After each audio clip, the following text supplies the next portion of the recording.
a few weeks ago, I was just driving down the street, and it was ice cold. The light came on. It said check charging system. So I came home. I put my voltmeter on. And it was 12.5 volts, which I took as my alternator is not good. And I stuck my nose over it under the hood, and you could smell something slightly burning, I thought. And that went on for maybe a half hour or so, and then I started it. I was at my auto body shop I work with, and I drove away, and the light went out. So I hooked up my meter to it, and it's going 14.5 to like 14.8.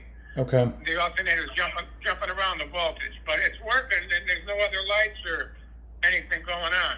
Okay, what year is this, Lincoln? 2013 MKZ 3.7. So the battery light came on, but the alternator is charging, right? No.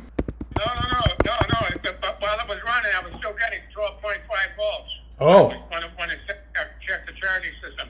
And then after a while, it came back on, but it's 14.5 to 14.8 volts bouncing around. I gotcha. I apologize. Okay. All right. I understand now. All right.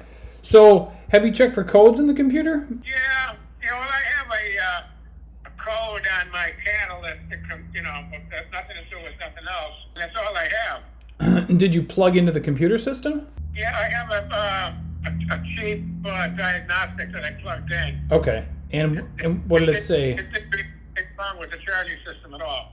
Okay. All right. So the alternator was not replaced as of yet. Is that right?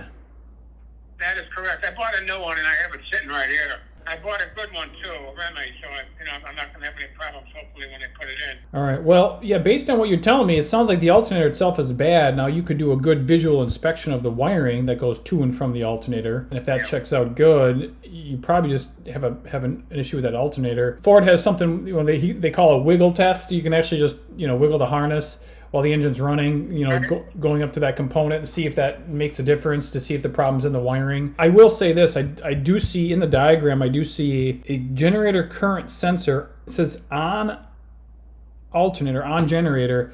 So I suppose if it's on the alternator, if you replace the alternator with this sensor, I don't, that shouldn't be a problem. That would rule out that current sensor if we think that's an issue. So, and really there's no charging system codes in the computer, so as long as it's not in the harness, I would think we just got a bad alternator. Yeah, that's what my thinking is. That's, because I could smell like it was burning when it was just 12.5 volts and running. Mm-hmm. So it smelled a little funny coming out of it. Right. But then it surprised me when it started working again, Right. But it's fluctuating, and it's like a volt higher than it should be. It should be like 13.5 volts instead of 14.8, 14.5. Right.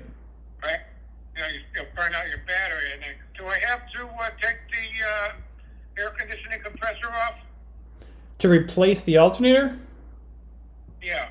Let's take a look. Because that's under it. It calls for 2.5 hours labor, so that's a little bit of labor, especially if you're going to do this, in your at home in your garage or your driveway. Let's take a look here. Thank you very much. I appreciate all your help today. You're a good man. Thank you. I didn't want to go out there blind. I'm in Connecticut, and I just had my hip replaced 3 weeks ago, so I don't want to get into unnecessary garbage, hopefully. So right. It's well worth the money. Thank you. Sure, absolutely. And I'm happy to help out. Just because the factory procedure says you do have to do or do not have to do something, real world experience working in the shop, you just you do it whatever needs to get the job done. So we don't always follow the factory procedure to a T. If you can get it out without removing anything else, great, by all means do that. But if not, you don't have to do it. So I don't remember offhand. And once I have some information, I'll send it over to you. All right, that's great. And I'll go out and I'll put it on the stands, and I'll start taking it apart, and we'll see how we end up. And I appreciate your help. Sounds good. Thank you very much. You're welcome. You too. All righty. Bye-bye. Bye-bye.